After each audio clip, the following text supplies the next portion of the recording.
Hello viewers, welcome back to our channel Ravi All Info. Today we are going to learn lesson number 40. Let's get started. మనం yesterday క్లాస్లో correction of the sentences గురించి మనం చెప్పుకున్నాం కదా. ఈరోజు కూడా మరికొన్ని చూద్దాం. ఈరోజు చాలా సింపుల్గా ఉంటాయి, ఎవరికైనా క్లియర్గా అర్థమవుతాయి. ఇక్కడ చూడండి, బిసైడ్, బిసైడ్స్, ఈ రెండింటి మధ్య డిఫరెన్స్ ఏంటి? ఫస్ట్ మనం ఆలోచిస్తే మనకు తెలిసిన పదాల నుండి మనం చూసినప్పుడు సైడ్ అనే పదం మనకు కనిపిస్తుంది ఎక్కువగా. ఇక్కడ సైడ్, సైడ్ అంటే ఏంటి? పక్కన. సైడ్ అంటే పక్కన అని చెప్పి మనం మాట్లాడుతూ ఉంటాం ఎక్కువగా కదా. కొద్దిగా సైడ్కి వెళ్ళు అంటుంటాం, పక్కకు వెళ్ళి అని చెప్పడానికి. Beside, besides. మరి బిసైడ్ అంటే ఏంటి, బిసైడ్స్ అంటే ఏంటి? ఇప్పుడు ఒక సెంటెన్స్ నేను ఇస్తాను, ఆ సెంటెన్స్ కరెక్టా కాదా మీరు చూడండి. ఓకేనా? First sentence. దీనికంటే ముందు మన ఛానల్ని ఫాలో అవుతున్న వాళ్ళు తప్పకుండా లైక్ చేయండి, ఖచ్చితంగా లైక్ చేయండి, కామెంట్ చేయండి, షేర్ చేయండి. ఎక్కువ మందికి ఛానల్ చేరే విధంగా చేస్తారని కోరుతున్నాను. ఓకే, ఇక్కడ ask him to sit besides me. Sit besides me. ఇక్కడ ఈ బిసైడ్స్ అనే పదాన్ని కానీ మీరు అబ్జర్వ్ చేసినట్లయితే ఇక్కడ బిసైడ్ అని ఉందా, బిసైడ్స్ అని ఉందా? బిసైడ్స్ అని మనకు కనిపిస్తుంది కదా. సిట్ బిసైడ్స్ మీ అని ఉంది. Is it right or not? Is it correct or not? Is it right or wrong? చెప్పండి. Ask him to sit besides me. చూడండి, ఇక్కడ దీని ఆన్సర్ ఏంటంటే, కరెక్ట్ సెంటెన్స్ ఎట్లా రాయాలి? బిసైడ్ అని ఉండాలి. ఓకేనా? అక్కడ బిసైడ్ అని ఉండాలి. మరి బిసైడ్స్ అంటే ఏంటి సార్ అని మీరు అడగొచ్చు. బిసైడ్ అంటే ఇక్కడ చూడండి, ముందు రూల్ ఇచ్చేసిన తర్వాత మీకు ఎక్స్ప్లెనేషన్ ఇస్తాను. రూల్, బిసైడ్ మీన్స్, చూడండి ఇక్కడ సైడ్ అని మాత్రమే వచ్చింది, సైడ్స్ అని రాలేదు. బిసైడ్ మీన్స్ నెక్స్ట్ టు అని అర్థం. బిసైడ్ అంటే ఏంటి? Next to. ఓకే, మన పక్కన అని అర్థం అనమాట. Next to. Okay, he sat beside me, అతను నా పక్కన కూర్చున్నాడు.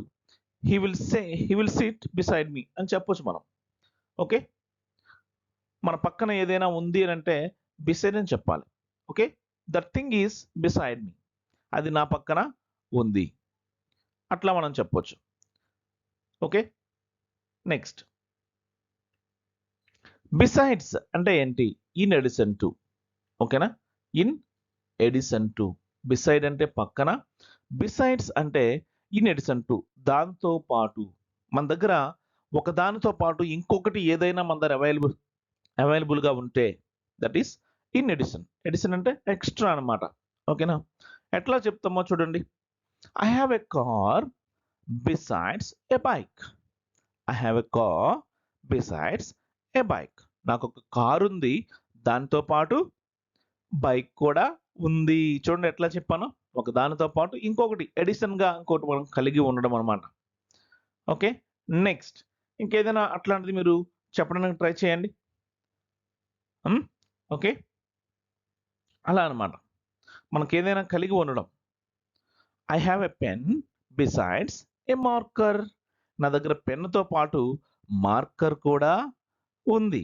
Okay, I have lot of money besides lands. నా దగ్గర చాలా డబ్బుతో పాటు నాకు ల్యాండ్స్ కూడా ఉన్నాయి. ఒక దానితో పాటు ఇంకొకటి ఉన్నాయని చెప్పే సందర్భంలో దీన్ని ఉపయోగిస్తాం. పైన బిసైడ్ మాత్రం నెక్స్ట్ టు అని వస్తుంది అనమాట. సి స్టాండ్స్ బిసైడ్ మీ, ఆమె నా పక్కన నిలబడింది. సి సిట్స్ బిసైడ్ మీ, ఆమె నా పక్కన కూర్చుంది.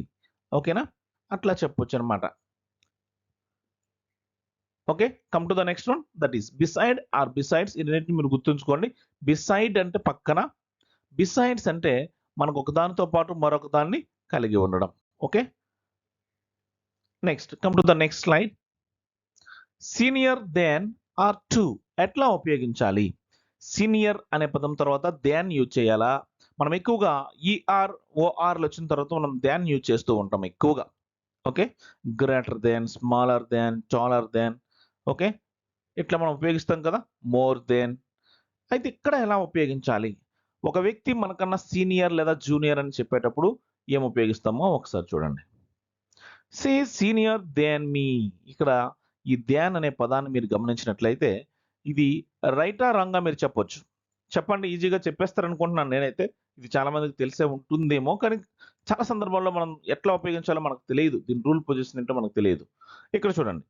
కరెక్ట్ అయితే మాత్రం సీనియర్ టు మీ అని ఉండాలి. ఎట్లా ఉండాలి? Senior to me. Okay.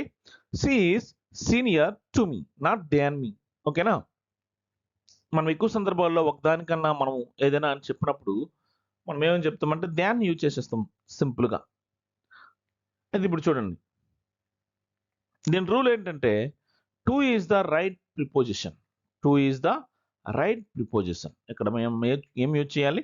Senior అనే పదానికి టు అనేది ఖచ్చితంగా యూజ్ చేయాలి. సీనియర్ దాన్ అని అనకూడదు. ఒకరితో పోల్చినప్పుడు మనం ఎక్కువగా దాన్ అనే పదాన్ని ఉపయోగించేస్తూ ఉంటాం.